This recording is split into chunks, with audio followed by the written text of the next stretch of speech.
दूल्हा दुल्हन अब फेरों के लिए खड़े हो जाएं। मंडप में फेरे शुरू ही होने वाले थे कि तभी एक लड़की की रौबीली आवाज से पूरा हॉल गूंज उठा। रुक जाइए, ये शादी नहीं होगी। वो ये देखकर चौंक गई कि उसकी शादी रोकने पहुंची वो लड़की कोई और नहीं बल्कि उसकी सबसे गहरी सहेली आयशा थी। आयशा, तू ये क्या बोल रही है तू? आयशा ने मनीषा की बात का कोई जवाब नहीं दिया। उल्टा वो आगे बढ़ी, मनीषा से बोली, मैं जो बोल रही हूँ यहाँ वही होगा, समझी तू? नहीं, ऐसा कुछ नहीं होगा। आज तक मैं ही सब कुछ समझती आई हूँ, लेकिन आज तुझे समझना होगा। आखिर दिक्कत क्या है तुझे मेरी शादी से? यही ना कि ये शादी तेरे पापा के पैसों से हो रही है? तो फिर ठीक है, हमें कुछ नहीं चाहिए तेरे पापा से। मैं और सचिन जा रहे हैं यहाँ से। किसी मंदिर में जाकर सीधे साधे ढंग से शादी कर लेंगे हम। मनीषा की इस बात पर आयशा मुस्कुरा दी और फिर उसने दूल्हे के लिबास में खड़े सचिन की तरफ देखकर कहा, एक बार इससे तो पूछ ले, क्या इसे तेरा ये फैसला मंजूर है?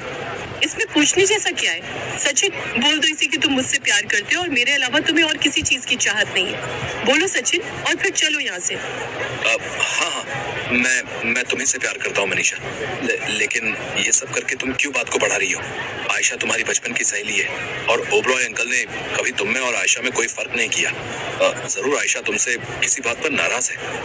हम बैठकर बात करते ना, सब सॉल्व हो जाएगा। क्यों आयशा?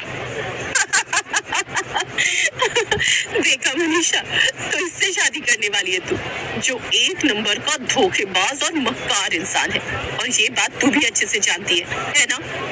आसपास क्या चल रहा था ये किसी को समझ नहीं आ रहा था। मनीषा के पास कहने के लिए कुछ नहीं था, तो दूसरी तरफ इस शादी में आए कई मेहमानों के दिमाग में ये सवाल उठ रहा था कि आखिर आयशा चाहती क्या है? असल में वो मनीषा की दोस्त है या दुश्मन? अब चलते हैं ना यार, अगले लेक्चर का टाइम हो रहा है। अरे बैठ ना, लेक्चर तो हर रोज होता है, लेकिन ये लड़के रोज थोड़ी आते हैं अपने कैंपस में। जरा ताड़ने देना यार। ओहो आयशा, तुझे नहीं पढ़ना है तो मत पढ़, फिर मैं लेक्चर मिस नहीं करने वाली, ठीक है ना? बाय। अरे रुक जा रानी लक्ष्मीबाई, चल रही हूँ मैं भी। कसम से यार, तू ना सच में बड़ी बोरिंग है। तुझे लड़कों में कोई इंटरेस्ट नहीं है क्या? है, लेकिन उससे ज्यादा इंटरेस्ट मुझे मेरी पढ़ाई में है, क्योंकि मेरे पापा इस शहर के बड़े बिजनेसमैन मिस्टर राजीव ओबरॉय नहीं है, बल्कि उनके ड्राइवर है। अच्छा, मेरे पापा अमीर है तो इसमें मेरी भी क्या गलती है? और तू इतनी टेंशन क्यों लेती है यार? मेरे पापा ने बोला तो है कि वो हमेशा तेरा साथ देंगे। तेरी पढ़ाई से लेकर शादी तक की पूरी जिम्मेदारी ली तो है उन्होंने। इसीलिए तो मेरा मेहनत करना और भी जरूरी है आयशा। मैं अंकल को ये भरोसा दिलाना चाहती हूँ कि वो जो कुछ मेरे लिए कर रहे हैं, मैं सच में उसके लायक हूँ। ओह गॉड, तू और तेरी इन फिलोसफिकल बातों से तो शर्मा मैम का लेक्चर ही अच्छा है। चल जल्दी चल।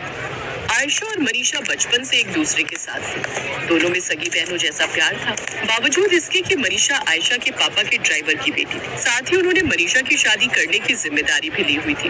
लेकिन मनीषा के लिए ये सब एक बहुत बड़ा एहसान था। और फिर एक दिन, अरे क्या हो गया? तूने मुझे फौरन क्यों बुलाया? पता है मैं।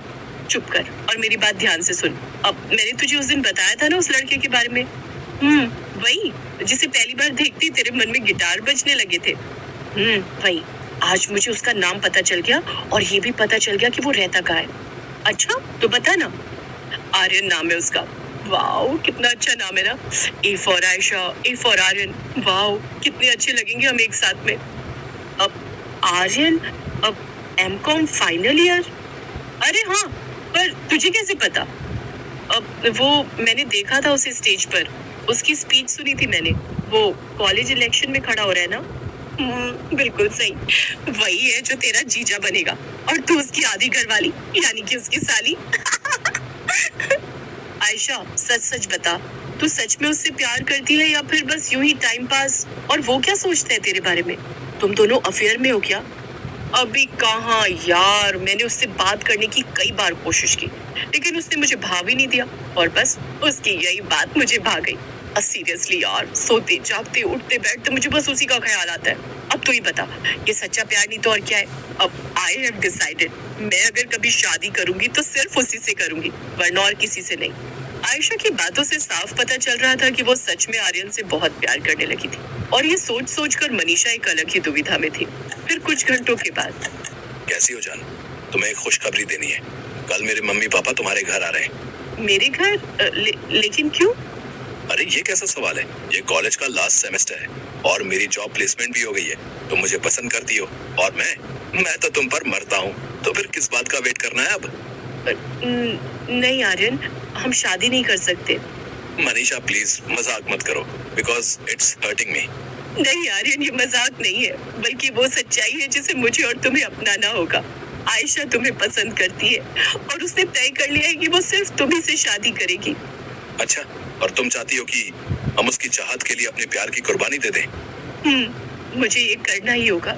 आयशा और उसके पापा के बहुत एहसान है मुझ पर, जिन्हें मैं कभी चुका तो नहीं सकती, लेकिन मैं आयशा से उसकी खुशी छीन भी नहीं सकती। प्लीज आर्यन, अगर सच में तुम मुझसे प्यार करते हो तो मेरी खातिर आयशा से शादी कर लो प्लीज। और तुम कैसे जियोगी मेरे बिना? ठीक है, मैं आयशा से शादी कर लूंगा, लेकिन तुम्हारे किसी और से शादी करने के बाद, ठीक है? आर्यन की इसी शर्त को पूरा करने के लिए मनीषा सचिन से शादी करने के लिए तैयार हो गई। वो सचिन जो आयशा के पापा की कंपनी में मैनेजर था और मनीषा से सिर्फ इसलिए शादी करना चाहता था ताकि वो उसके जरिए आयशा के पापा की कंपनी में और आगे बढ़ सके। लेकिन अब जब आयशा उसका पर्दाफाश कर चुकी थी तो मनीषा वही फूट फूट कर रोने लगी। तुझे क्या लगा मेरी खुशियों की खातिर तू ये पागलपन करेगी और मैं तुझे ऐसा करने दूंगी? मुझे पता चल गया है कि तू और आर्यन एक दूसरे से कितना प्यार करते हो। वैसे एक शिकायत तो है मुझे तुझसे, और वो ये कि जो बात मुझे आर्यन से पता चली वो तूने खुद क्यों नहीं बताई? क्या इतनी कमजोर है हमारी दोस्ती? चल अब रोना बंद कर। अगर सारा मेकअप आंसुओं से धुल गया तो क्या पता जीजा जी का मन सच में बदल जाए। ये कहते हुए आयशा ने उस तरफ इशारा किया जहां आर्यन दूल्हे के लिबास में खड़ा था। ये देखकर मनीषा ने आयशा से कहा, नहीं आयशा, ऐसा मत कर, ये गलत है। चुप कर। तुझे क्या लगता है तुझे और आर्यन को अलग करके मैं कभी खुश रह पाऊंगी क्या? और तू मेरी चिंता बिल्कुल मत कर। आज से मेरे लिए लड़का ढूंढने की जिम्मेदारी तेरी, और आज इसी मंडप में तेरे सपनों के राजकुमार के साथ तेरी शादी करवाने की जिम्मेदारी मेरी। अब पंडित जी चलिए, अब सब कुछ फिर से शुरू कीजिए। बड़ी धूमधाम से मनीषा और आर्यन की शादी